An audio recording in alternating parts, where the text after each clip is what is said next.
7 conseils à l'attention des jeunes adultes concernant leur carrière. Bienvenue sur le podcast Liberté financière où nous vous offrons le meilleur contenu que le web anglophone a à offrir dans les domaines du développement personnel, de la création d'entreprises et de la liberté financière. Nous traduisons ces articles pour vous aider à atteindre votre liberté financière.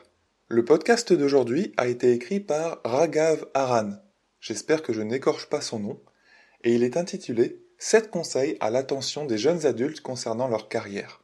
Pour accéder à l'article écrit, rendez-vous sur podcast-liberté-financière.com.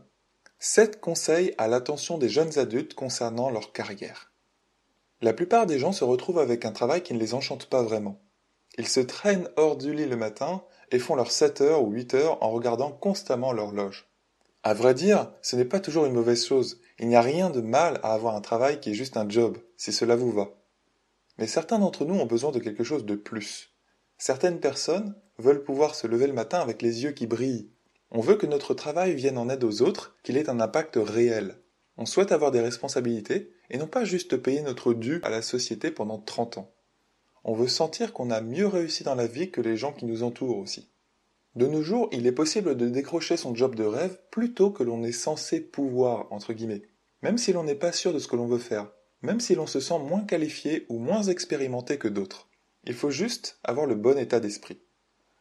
Voici 7 points importants que les vainqueurs ont bien compris. Premier point, vous n'avez pas besoin de monter les échelons. De nos jours, vous n'avez plus forcément besoin de passer par le point B si vous désirez vous rendre de A à C, affirme Daniel Di Piazza, fondateur d'un site sur l'entrepreneuriat. Prenons un exemple concret. Nina Mufflet voulait un poste de marketing chez Airbnb, mais elle savait que des milliers de personnes convoitaient également le job. Souvent, quand les gens cherchent un emploi, ils envoient leur CV et leur lettre de motivation par Internet, et ils croisent les doigts, et ils espèrent que ça va marcher. Bien souvent, ils sont soit recalés, soit tout simplement ignorés. Alors ils envoient encore plus de CV, jusqu'à ce qu'ils finissent démoralisés par tous les rejets. Nina a choisi une approche différente. Au lieu de spammer son CV à droite et à gauche comme tout le monde, elle a décidé de prouver à Airbnb qu'elle était le candidat parfait. Elle a créé le site ninaforairbnb.com. Elle a créé une page web tout entière analysant comment Airbnb pourrait mieux s'implanter au Moyen-Orient. Puisqu'elle postulait pour un poste marketing, elle a inclus tout un tas de suggestions pour la stratégie de marché. Et elle a envoyé le lien directement au PDG via Twitter. Elle a décroché un entretien immédiatement. Nina a fait ce que j'appelle un projet pré-interview. Au lieu de juste dire à la compagnie qu'elle était compétente pour ce poste, elle le leur a montré. Grâce à ça, elle est passée devant toutes les personnes qui avaient uniquement envoyé un CV, alors que sur le papier, le sien de CV n'était probablement pas plus remarquable qu'un autre. Si vous pouvez prouver à une entreprise que vous êtes capable de résoudre leurs problèmes, vous devenez instantanément une personne à prendre en compte, pas juste un nom sur un fichier. Vous pouvez créer votre propre raccourci entre guillemets vers le travail de vos rêves. Par exemple, si vous postulez pour un poste dans la vente ou le marketing, un bon projet pré-interview serait de vendre un produit de cette compagnie et d'écrire un document expliquant comment vous vous y êtes pris. Si vous postulez dans le domaine du design, vous pourriez présenter quelques prototypes de nouveaux designs et leur détailler votre procédé créatif et les raisons derrière tel ou tel choix. Cela pourrait aussi être des conseils et des suggestions qui font mouche, comme pour Nina. Il y a quelques années, j'ai postulé pour un job de designer sur le site Quora. Au lieu de juste envoyer les documents habituels, j'ai passé en revue l'interface et l'ergonomie de leur application pour mobile, j'ai dessiné quelques améliorations potentielles et j'ai envoyé le tout au chef du département. Il m'a recontacté le jour même pour planifier un entretien. Plus récemment, il y a quelques mois, en voulant obtenir un poste dans une agence de marketing, j'ai présenté mes idées directement au PDG par mail. Là aussi, entretien immédiat. Les employeurs se jettent sur les gens proactifs, qui prennent des initiatives, car pratiquement personne ne le fait. Comme ça, vous pouvez vous distinguer, et ce même si vous vous sentez moins qualifié entre guillemets que les autres candidats. Vous ne savez pas ce que vous voulez faire ? Bien, tirez-en profit. Beaucoup de gens pensent que ne pas savoir ce que l'on veut faire dans la vie est un gros point négatif. C'est faux. À vrai dire, être absolument certain de ce que vous voulez est le vrai désavantage. La firme Kodak savait qu'ils voulaient être les meilleurs fabricants d'appareils photo. Et pourtant, ils ont fait faillite. Il y a des aspirants acteurs et actrices à Los Angeles à qui l'on propose de jouer dans les séries télé, mais qui refusent parce qu'ils savent, entre guillemets, qu'ils veulent être des stars de cinéma. 99% d'entre eux n'y parviendront pas. Tous les jours, il y a des fondateurs de start-up qui sont contraints de mettre la clé sous la porte parce qu'ils savaient, entre guillemets, qu'ils voulaient courir après une revente de leur entreprise pour des millions, alors qu'ils auraient pu avoir une vie super avec un business qui tourne bien, mais dans des sommes plus raisonnables. Si vous n'avez pas de projet défini, vous avez le plus grand avantage de tous. Vous pouvez vous permettre d'être curieux. Vous pouvez découvrir des choses que d'autres ne remarqueraient jamais, trop occupés à regarder seulement ce qui est sous leur nez. Vous pouvez explorer où bon vous semble. Les vrais gagnants ne passent jamais par l'entrée principale. Tous les individus qui ont réussi traitent la vie, le business et le succès comme une boîte de nuit. Il y a toujours 3 façons d'entrer.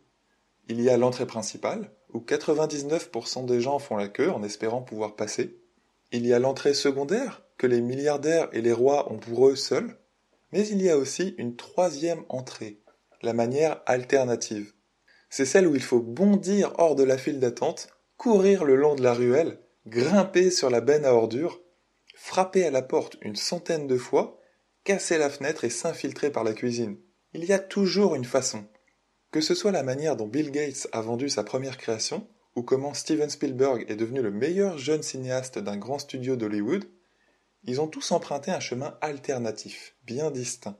Réfléchissez-y. Si vous essayez d'obtenir le job de vos rêves, il y a de grandes chances que parmi vos rivaux, il y ait des gens très doués, talentueux. Vous ne les vaincrez pas facilement si vous utilisez la même méthode qu'eux. Une des raisons pour lesquelles les projets pré-interview fonctionnent si bien lorsqu'il s'agit de vous distinguer, c'est que vous donnez à l'entreprise ce qu'ils veulent avant qu'ils aient besoin de le demander. Toujours accorder priorité à l'apprentissage. Si vous êtes en début de carrière et que l'on vous donne le choix entre un excellent mentor et un meilleur salaire, prenez le mentor dans 100% des cas. Aucun doute possible. Et n'envisagez même pas de vous séparer de ce mentor tant que vos compétences n'ont pas atteint le sommet. Il n'y a rien qui ait plus de valeur non seulement dans mon business, mais aussi dans n'importe quelle autre entreprise qu'un bon mentor. Et beaucoup de jeunes ne s'en rendent pas compte, car ils se concentrent trop sur l'argent à obtenir maintenant, sur le court terme, au lieu de se préparer pour le long terme. Trouver un mentor est en quelque sorte ce qui se rapproche le plus d'un raccourci physique vers le succès. Ce que j'ai appris à l'école, c'est presque du vent comparé à tout ce que j'ai appris avec mes mentors. De bons mentors vont vous éviter des mois, voire même des années de temps et d'efforts gâchés en vous écartant doucement des erreurs que vous auriez pu commettre. Les gens qui sont en mesure de servir de tuteurs et de guides ont aussi de nombreuses connexions qui ne pourront que vous être utiles quand vous voulez travailler chez quelqu'un. Ou encore mieux, ils peuvent vous dire chez qui ne pas travailler. Il y a un bout de temps de ça, je me demandais si c'était une bonne idée de travailler pour une certaine personne. Un de mes mentors, quelqu'un de très respecté dans la Silicon Valley, m'a envoyé un email qui disait simplement « Ce n'est pas quelqu'un que je puisse recommander ». Cet email à lui tout seul m'a probablement évité bien des ennuis. Choisir le long chemin est en fait le raccourci. Il y a quelque temps, l'auteur best-seller Neil Strauss a organisé une foire aux questions sur Reddit. J'en ai profité pour lui demander quelle était la plus grande erreur que font les jeunes quand ils se lancent dans leur carrière. Sa réponse ? L'impatience. Envers les autres, envers leur carrière et envers eux-mêmes. Quand on est jeune, on veut toujours le succès maintenant. On veut pouvoir frimer auprès de nos amis. On veut pouvoir aller à une réunion des anciens élèves et être celui qui a le plus réussi. On veut être une de ces personnes qui ont connu le succès très jeune. On cherche une sorte de ticket magique entre guillemets, qui nous y emmènera plus vite que les autres. Quand on sera arrivé, alors à ce moment-là, tout ira bien, pas vrai ? À partir de là, on sera heureux pour toujours. N'est-ce pas ? Nombre d'entre nous accordons plus d'importance à la destination qu'au voyage pour y arriver.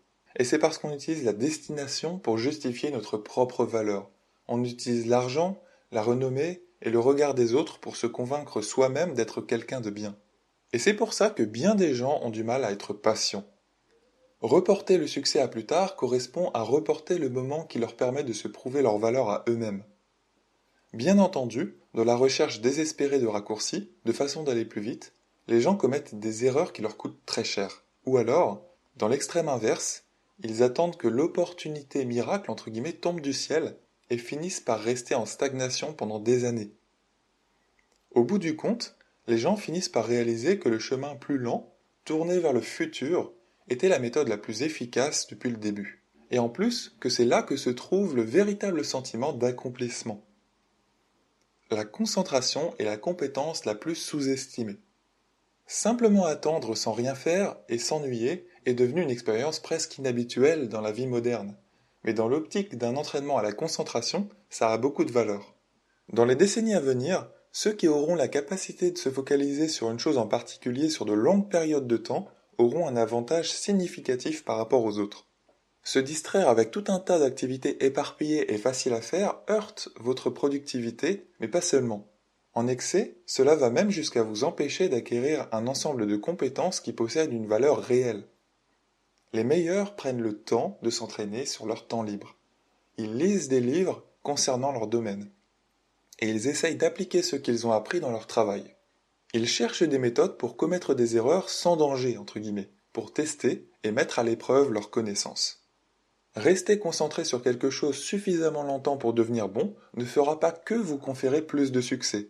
Ça vous rendra également plus satisfait dans la vie en général. La passion accompagne le travail intensif et non pas l'inverse. En ce qui concerne le travail, on devient passionné après avoir fourni les efforts nécessaires pour devenir excellent dans un domaine, pas avant. Autrement dit, ce que vous faites pour gagner votre vie est moins important que la manière dont vous le faites. Quand vous aurez réalisé que vous êtes compétent dans un domaine, vous en deviendrez passionné. Mais en réalité, devenir véritablement compétent, c'est dur. Vous allez traverser des moments difficiles où vous vous rendrez compte que vous n'êtes pas doué. Il y aura des situations où vous n'aurez plus la motivation pour travailler. C'est affreux d'avoir le syndrome de la page blanche et d'être quand même forcé d'écrire. C'est affreux d'essayer de débugger du code pendant des heures et pourtant de n'avoir aucune idée d'où se trouve le problème. Mais ce n'est pas grave, travailler dur est censé être ennuyeux ou pénible de temps à autre. Mais une fois votre niveau de compétence au top, vous comprenez que ça valait le coup. Vous verrez l'impact que vos travaux ont. Vous verrez la valeur inestimable de ce que vous créez. C'est un sentiment profond de satisfaction qui ne peut provenir que d'un travail difficile, mais accompli avec tout ce que vous aviez. Et c'est cela qui rend véritablement passionné. Vous avez écouté le podcast Liberté financière, dont le but est de vous aider à atteindre votre liberté financière. Si vous avez apprécié ce podcast, venez laisser un commentaire sur podcast-liberté-financière.com.